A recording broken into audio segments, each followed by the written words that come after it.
Story Keepers, Starlight Escape by Brian Brown and Andrew Melrose.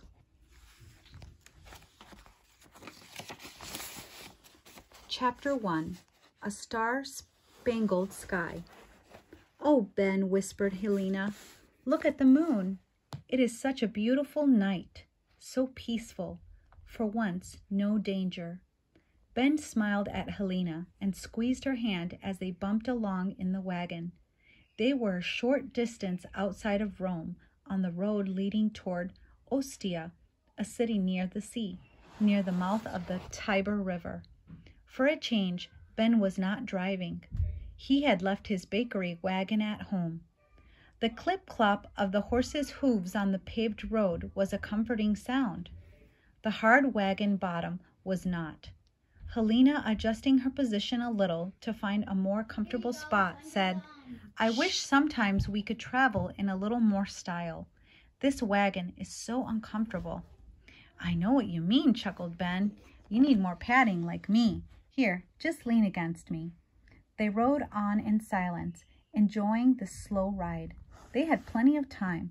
If any Roman soldiers stopped them, they would seem like any other family on a trip, or so they hoped. Little Marcus, who was 4, was curled up in Ben's lap, sound asleep. His 13-year-old brother Justin was sitting between Anna, who was 9 years old, and Cyrus, who was 8.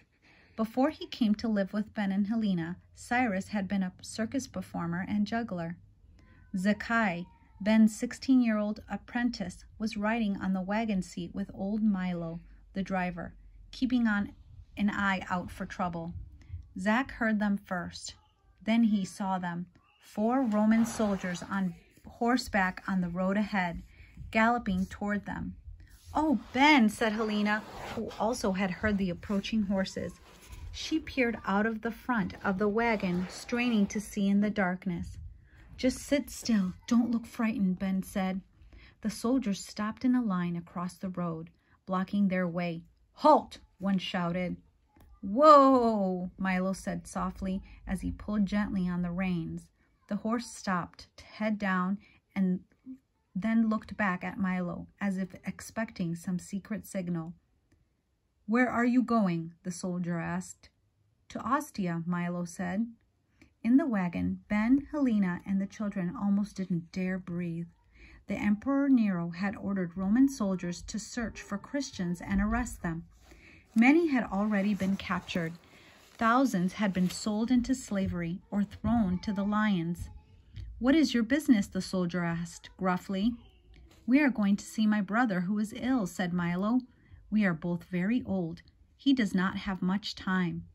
The soldier nudged his horse forward and looked first at Milo and Zach, then into the wagon at Ben and Helena and the children.